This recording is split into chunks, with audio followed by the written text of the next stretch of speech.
दोस्तों, का फिर से चंद्रयान 3 के बाद भारत का नाम हर जगह गूंजता हुआ नजर आ रहा है। आखिर भारत देश में G20 समिट का आयोजन क्यों किया गया है? क्या है ये G20? ये बैठक भारत में कितने दिन चली और क्यों देश विदेश की सरकार भारत की तारीफ करते हुए थक नहीं रही? आखिर भारत ने कौन कौन से पकवान G20 में आए गेस्ट्स के सामने पेश किए जिन्हें चख कर ये भारत के फैन हो गए?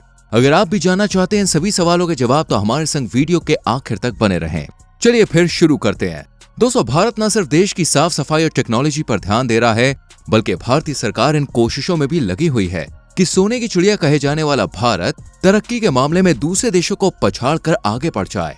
और जहां आज इसे विकसित देशों के बजाय विकासशील देश कहा जाता है, आगे जाकर यही देश विकसित देश बनकर लोगों के सामने उभरे। इसके लिए भारत सरकार भारत को एक कदम आगे बढ़ाते हुई नजर आ रही है और इसी एक पहल में G20 का नाम भी शामिल है। वैसे G20 को ग्रुप ऑफ 20 भी कहा जाता है। ये यूरोपियन यूनियन और 9 देशों का एक समूह है। इसका गठन साल 1999 में हुआ था। हर साल किसी न किसी देश में यह बैठक होती है और सभी देशों के प्रतिनिधि एक साथ बैठकर वैश्विक अर्थव्यवस्था को कैसे आगे बढ़ाना है, इस पर चर्चा करते हैं। G20 समिट एक मंत्री स्तरीय मंच है जिसे G7 द्वारा विकसित और विकासशील दोनों अर्थव्यवस्थाओं की मदद से ऑर्गेनाइज किया गया है। भारत की बात करें तो G20 समिट को दिल्ली के प्रगति मैदान के भारत मंडपम में 9 और 10 सितंबर को आयोजित किया गया।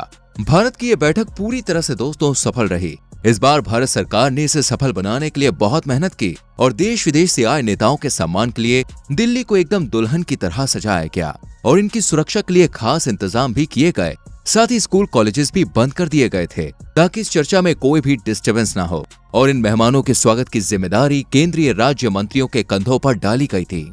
चलिए आपको बताते हैं किस तरह भारत की शान बढ़ाते हुए मोदी जी और हमारे देश के प्रधानमंत्री ने इन मेहमानों का स्वागत किया। लेकिन इसके बारे में जानने से पहले अगर आपने हमारी वीडियो को लाइक नहीं किया तो जल्दी से वीडियो को लाइक कर दीजिए और चैनल पर नए हैं तो प्लीज सब्सक्राइब जरूर करें। 9 सितंबर को जब बैठक की शुरुआत हुई तो प्रधानमंत्री सम्मेलन स्थल भारत मंडपम पहुंचे और वहां पे उन्होंने बहुत अच्छे से इन सभी का वेलकम किया। उसके बाद शिखर सम्मेलन की फर्स्ट मीटिंग सुबह 10:30 बजे के लगभग शुरू हुई। इस बार G20 बैठक के मोटो की बात करें तो वो है एक पृथ्वी, एक परिवार, एक भविष्य। पहली मीटिंग में ही मोदी जी ने सभी हेड्स को अपनी बातों से राजी कर लिया। पहले सेशन में अफ्रीकी संघ को G20 का सदस्य बनने को लेकर मोदी जी ने बात की और सबके साथ की भावना को ध्यान में रखते हुए ये प्रस्ताव भारत ने सभी देशों के सामने पेश किया और कहा कि अगर आप सब इस बात पर राजी हैं तो हमें अफ्रीकी संघ को G20 का हिस्सा बना लेना चाहिए और उसे भी G20 की सदस्यता दी जानी चाहिए। बस फिर क्या था, मोदी जी के इन शब्दों को सुनकर सभी देशों के प्रतिनिधियों का दिल भर आया और विदेश मंत्री एस जयशंकर, कोमोरोस संघ के प्रेसिडेंट अध्यक्ष मिस्टर अजाली असोमानी को G20 मंच की मेज पर उनकी सीट तक ले गए। मोदी जी की बात की इज्जत और मिलनसारी देखकर अजाली असोमानी ने प्रधानमंत्री मोदी जी को गले भी लगाया। ये देखकर दक्षिण अफ्रीकी प्रतिनिधि ने कहा कि उनके देश को उम्मीद थी कि शिखर सम्मेलन के दौरान G20 में AU अफ्रीकी संघ को अपने साथ जोड़ लिया जाएगा। उम्मीद है कि इस पहल से अफ्रीकी संघ के जो देश हैं, वो G20 के दूसरे देशों के काफी करीब आ जाएंगे और भविष्य में उनके लिए खड़े भी होंगे। कुल मिलाकर देखा जाए तो यह बैठक देशों की अर्थव्यवस्था के साथ साथ उनके रिश्ते भी मजबूत करने के लिए आयोजित की गई है ताकि सबकी सहमति से पूरी दुनिया का सुधार किया जा सके।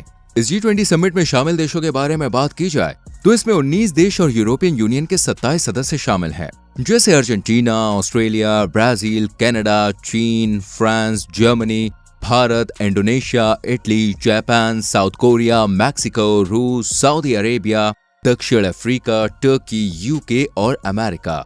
वहीं मीडिया रिपोर्ट्स की माने तो इस बार अमेरिका के राष्ट्रपति जो बाइडेन, ब्रिटेन के प्रधानमंत्री ऋषि सुनक, अर्जेंटीना के राष्ट्रपति अल्बर्टो, कनाडा के पीएम जस्टिन, टर्की के राष्ट्रपति रेसेप तैयप एर्दोगन, ऑस्ट्रेलिया के प्रधानमंत्री एंथनी एल्बनी, साउथ कोरिया के राष्ट्रपति, इटली के पीएम जॉर्जिया, सऊदी अरब अमीरात के राष्ट्रपति मोहम्मद बिन सलमान, यूएन सचिव एंटोनियो, इजिप्ट के राष्ट्रपति अब्दुल फतेह अल सीसी, ओमान के डिप्टी पीएम असद बिन तारिक बिन तैमूल अल, जापान के पीएम किशिदा और बांग्लादेश के पीएम शेख हसीना सहित बाकी देशों के राष्ट्रीय अध्यक्ष भी पहुंचे।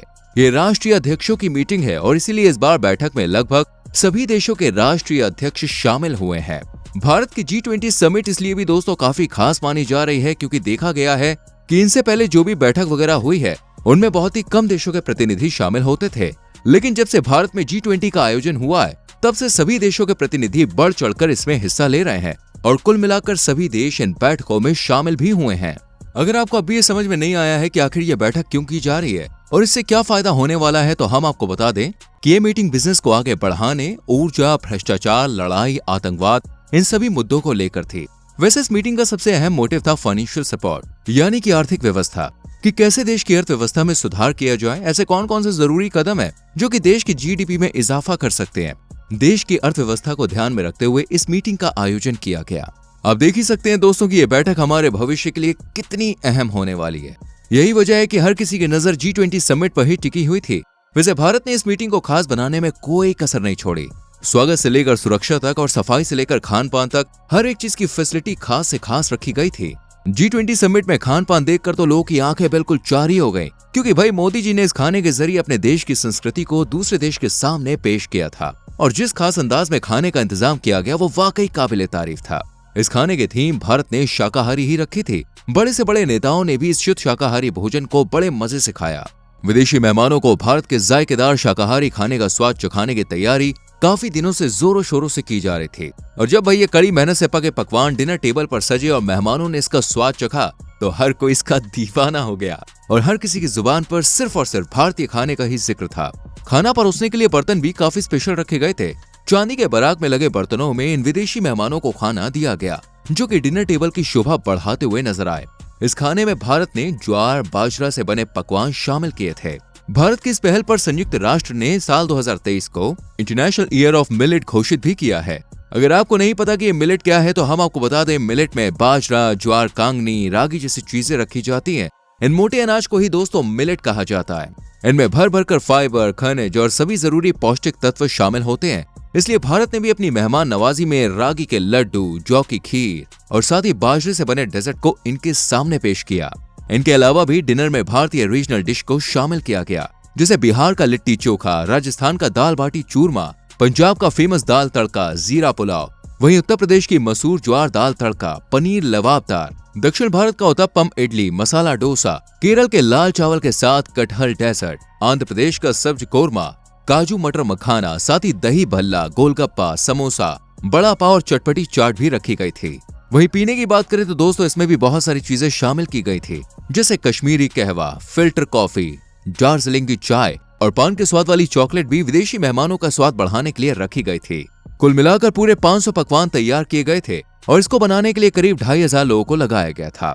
इस डिनर की सबसे खास बात यह थी कि इस खाने के जरिए न सिर्फ भारत ने अपनी मेहमान नवाजी दिखाई, बल्कि गरीब देशों को यह भी मैसेज दिया कि मोटे अनाज आज की पीढ़ी की जरूरत है। न सिर्फ ये दाम में कम होते हैं बल्कि युवाओं की हेल्थ के लिए भी काफी फायदेमंद होते हैं।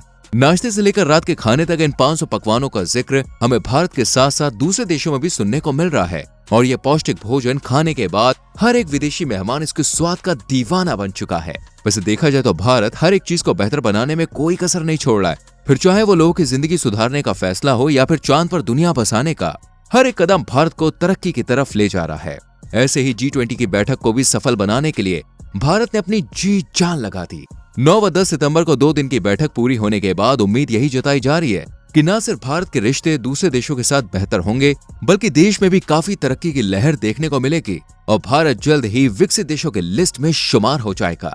वैसे फ्रेंड्स, आपको क्या लगता है, क्या भारत एक विकसित देश बन पाएगा या नहीं? कमेंट सेक्शन में लिख कर जरूर बताएं। आज की वीडियो को यहीं खत्म करते हैं। वीडियो को लाइक और शेयर करना और चैनल को सब्सक्राइब करके बेल आइकन प्रेस करना, जिससे आने वाली वीडियोस मिस ना हो। मिलते हैं अगली वीडियो में। Till then bye bye, take care.